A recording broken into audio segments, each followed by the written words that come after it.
નમસ્કાર મિત્રો, વોટ ગુજરાતી સમાચાર ટીવી યુટ્યુબ ચેનલમાં આપનું હાર્દિક સ્વાગત છે. મિત્રો, દેશ અને દુનિયાભરના તમામ તાજા સમાચાર સૌથી પહેલા જોવા માટે અત્યારે જ સબસ્ક્રાઇબ કરી લેજો. મિત્રો, અત્યારે સૌથી મોટા સમાચાર સામે આવી રહ્યા છે. જી હા, આપણે જણાવી દઈએ કે અત્યારમાં ખૂબ જ મોટા સમાચાર સામે આવી રહ્યા છે. તો મિત્રો, વાત કરીએ તો અત્યારમાં હવામાન વિભાગે 20 રાજ્યોમાં ભારેથી અતિભારે વરસાદની આગાહી કરી. મિત્રો, પૂર્વથી પશ્ચિમમાં મેઘતાંડવ જોવા મળશે. મિત્રો, સંપૂર્ણ માહિતી વિડીયો મળતી રહેશે. વિડીયોને લાઈક ચેનલને સબસ્ક્રાઇબ કરવાનું ભૂલતા નહીં.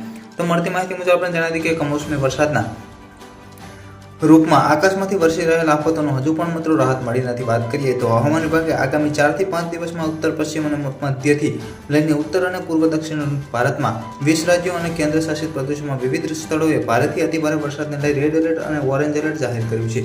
વાત કરીએ તો મિત્રો, આઈએમડીને મધ્ય મહારાષ્ટ્રમાં 1 થી 3 ઓગસ્ટ અને કોસ્ટલ કર્ણાટક 31 જુલાઈથી 1 ઓગસ્ટ વચ્ચે ભારેથી અતિભારે વરસાદ માટે રેડ એલર્ટ જાહેર કર્યું છે. વધુ માહિતી મુજબ આપણે જણાવી દઈએ કે કોંકણ અને ગોવામાં 30 જુલાઈથી 3 ઓગસ્ટ સુધી, મધ્યપ્રદેશ અને છત્તીસગઢમાં 1-3 ઓગસ્ટ, ઉત્તરાખંડમાં 30 જુલાઈથી 1 ઓગસ્ટ સુધી, પંજાબ, હરિયાણા, ચંદીગઢમાં 31 જુલાઈ અને 1 ઓગસ્ટ સુધી ઓરેન્જ એલર્ટ જાહેર કરવામાં આવ્યું છે. મિત્રો, કોઈ પણ માહિતી વિડીયો મળતી રહેશે. વિડીયોને એક લાઈક, ચેનલને સબસ્ક્રાઇબ કરવાનું ભૂલતા નહીં. ધન્યવાદ.